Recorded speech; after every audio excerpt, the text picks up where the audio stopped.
If you enjoy podcasts like this, you should check out our other shows on Health Podcast Network. For example, Highway to Health podcast, hosted by Jeremy Quinby, provides guidance, quality resources, and inspiration for anyone seeking wellness in mind, body, and spirit. There's an episode that you should check out called The Value of Our Emotions, where Jeremy helps listeners understand the role emotions serve and what we can learn about our present state by staying attuned to them. Check out Highway to Health podcast on your favorite podcast platform or visit healthpodcastnetwork.com. Are you thinking about transitioning from clinical medicine into a leadership role? Are you unclear about the path forward and what that looks like as you embark on this journey of leadership? Remember, the only true limitation is the one you set for yourself. I invite you to take our leadership assessment. This scorecard will provide you with a snapshot of your readiness along the leadership journey. So to grab your scorecard, go over to womenphysiciansleadscorecard.com. That's womenphysiciansleadscorecard.com. Hey there, leading ladies. Welcome to the Women Physicians Lead podcast. I'm your host, Dr. Lisa Herbert, a 2-time best-selling author, speaker, family physician, and executive leadership coach with over 20 years experience of providing primary care and serving as a healthcare leader. If you are a woman physician ready to make a change in your career and have a seat at the leadership table, then you are in the right place. I'm excited to provide you with the crucial skills you need to be a successful leader and strategies to deal with workplace challenges. So put on your headphones and listen as we explore the new world of building women physician leaders. I'm excited to be back for another episode of the Women Physician Lead podcast. If you are tuning in to Season 5, we are discussing the initial journey into leadership. For some of you listening, you may be in the initial stage of just thinking about or just starting out in a leadership role. I'm going to share with you the steps along that journey and also provide you with some actionable items and resources. So this episode number 57 will highlight the importance of self-discovery and self-reflection as you consider or navigate the transition from clinical medicine to a leadership position. There are many reasons why women physicians might seek to transition from a clinical role into a leadership role. Maybe you were identified as a leader in your organization and asked to take on a leadership role. Perhaps your desire is to make a broader impact in medicine, to help shape policies and procedures, to have a voice when it comes to delivering equitable care. Maybe you want to advocate for your colleagues, and having a seat at the table affords you that access to be able to bring forth a collective voice. For some, maybe it's just time for a new change or a new challenge. Or perhaps this decision is based on a personal need for more structure and flexibility in your work life. For me, there was a time when the weight of my role as a family physician in private practice felt heavier with each passing day.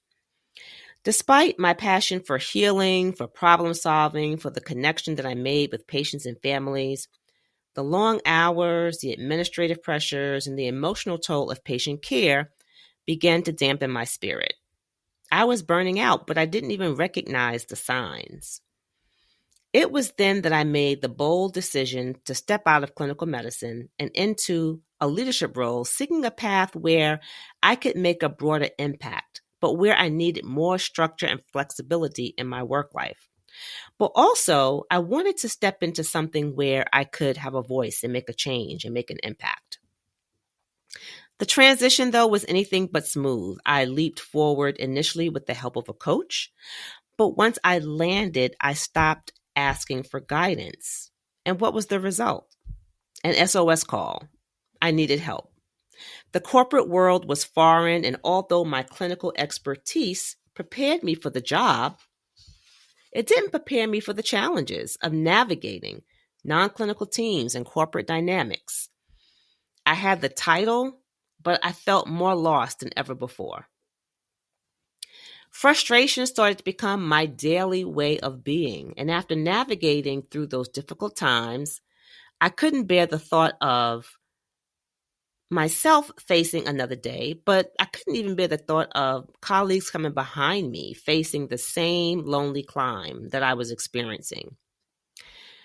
So after all those years of experience, I took my lessons, both the triumphs and also the mistakes and missteps, combined that with my leadership coaching education and experience, and forged a new plan, a blueprint designed to guide physicians in their transition to leadership roles, not just to land the position, but to be able to thrive in it. So for over 5 years now, I've been privileged to share this plan with incredible healthcare professionals. I've seen firsthand the transformation from overwhelmed clinicians to inspired leaders, now capable of making change and fostering environments where there's collaboration and work-life harmony is actually a reality. So stay tuned as I dive into the pillars of a successful transition from clinical medicine to leadership.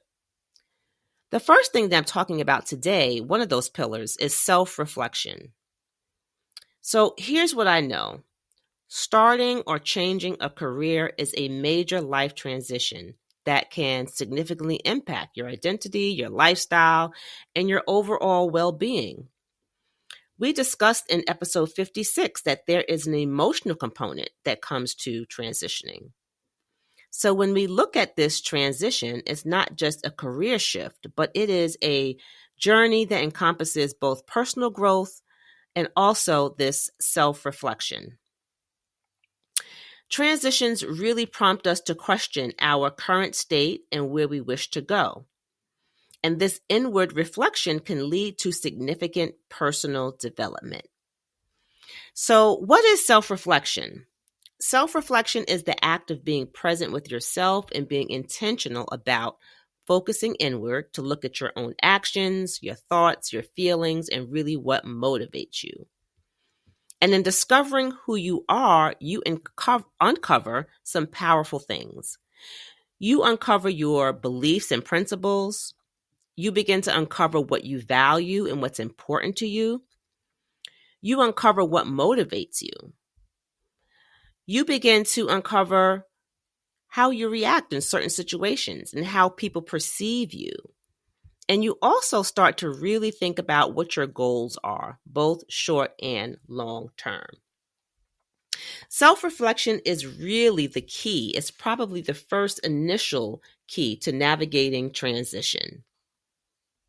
Because when considering a transition from clinical medicine to leadership, aligning your career with your core values and your long-term vision is crucial. So I'm going to give you some reasons why doing this is crucial. So the first is that careers aligned with personal values tend to be more fulfilling and motivating. So maybe you value authenticity or community. Maybe you value meaningful work or family. If your leadership role reflects what you deeply care about, then you're more likely to feel passionate and engaged about your career choice, even when facing challenges. So aligning your career with your personal values is really, really important. The second reason why aligning your core values and vision is crucial is when your career is in harmony. That means when it's in alignment, when it's in agreement with one another, with your values, you show up as your true, authentic self with integrity. And authenticity and integrity build trust with your colleagues and teams, and it's crucial for effective leadership. Team members tend to follow people that they respect. They tend to follow those who show up with authenticity and also show integrity. Lastly, understanding your values and vision helps you in your decision-making process that guides your career path. It actually acts as a compass, steering you toward your roles and opportunities that resonate with you, and it moves you away from those that conflict with your values and principles.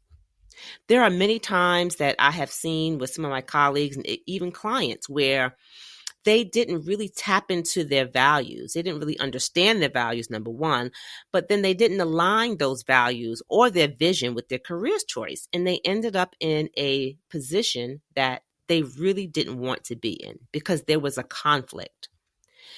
So if you're confident in your values, your position and principles, then they are always at the forefront of how you behave, and it becomes a guiding force for how you make decisions. So you might be asking, well, how do you identify what you value most?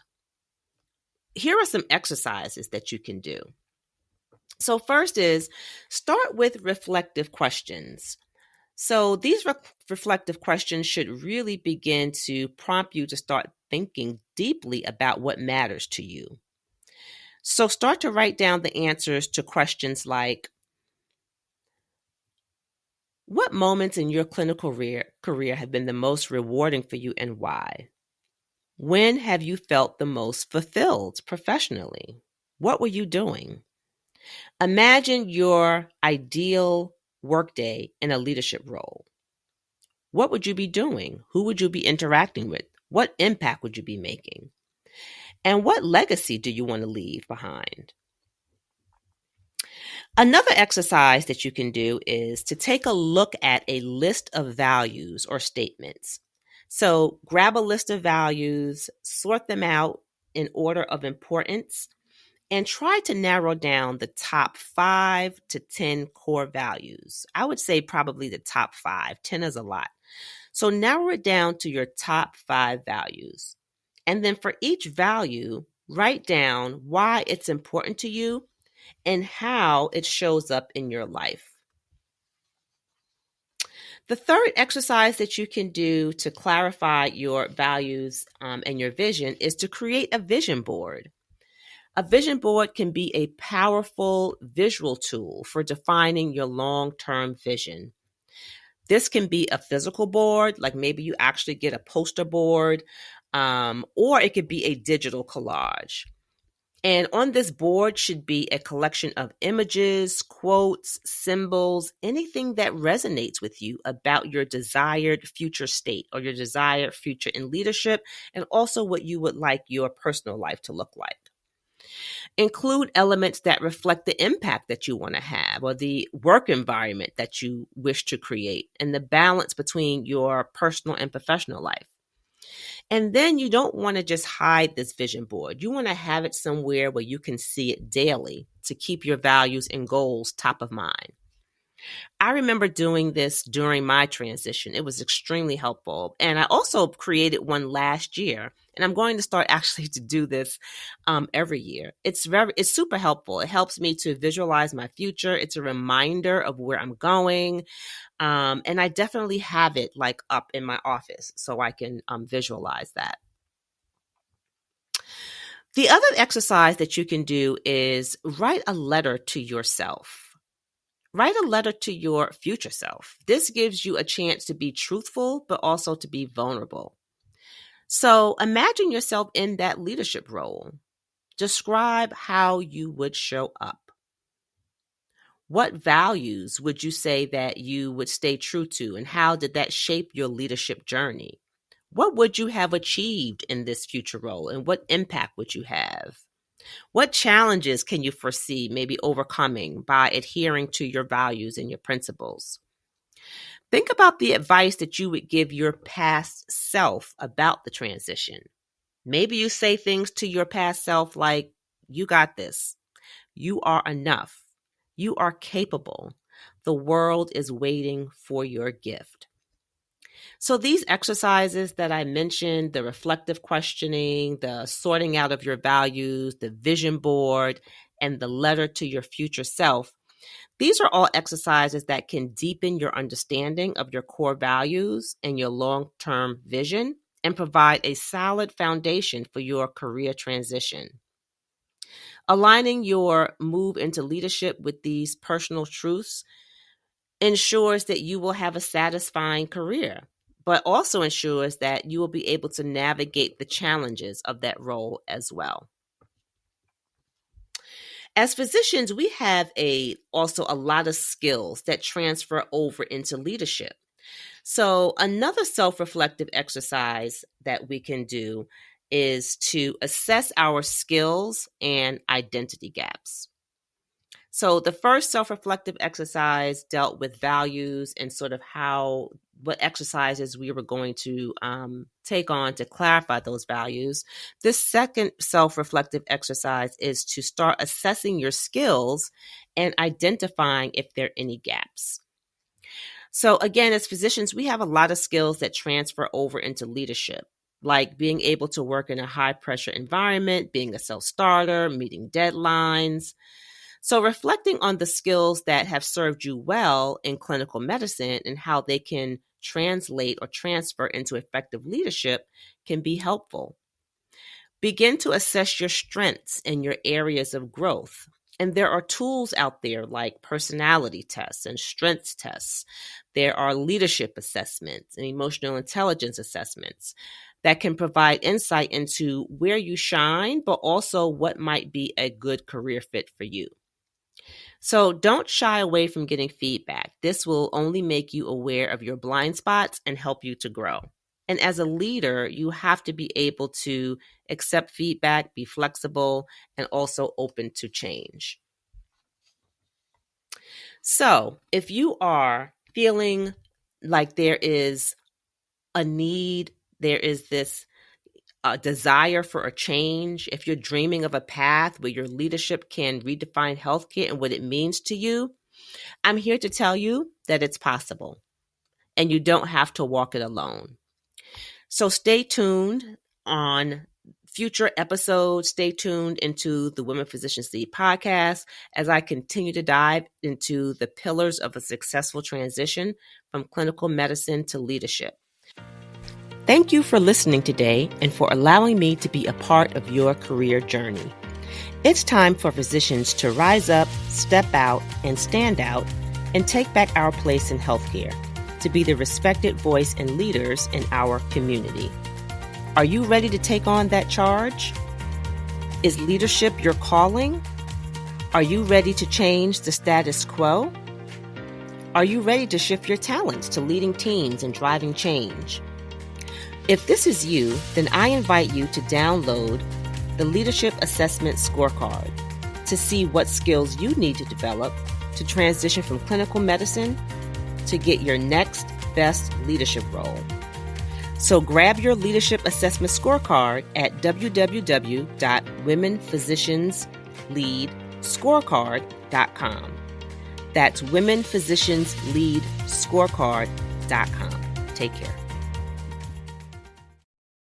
If you enjoyed podcasts like this, you should check out our other shows on Health Podcast Network. For example, Highway to Health podcast, hosted by Jeremy Quinby, provides guidance, quality resources, and inspiration for anyone seeking wellness in mind, body, and spirit. There's an episode that you should check out called The Value of Our Emotions, where Jeremy helps listeners understand the role emotions serve and what we can learn about our present state by staying attuned to them. Check out Highway to Health podcast on your favorite podcast platform or visit healthpodcastnetwork.com.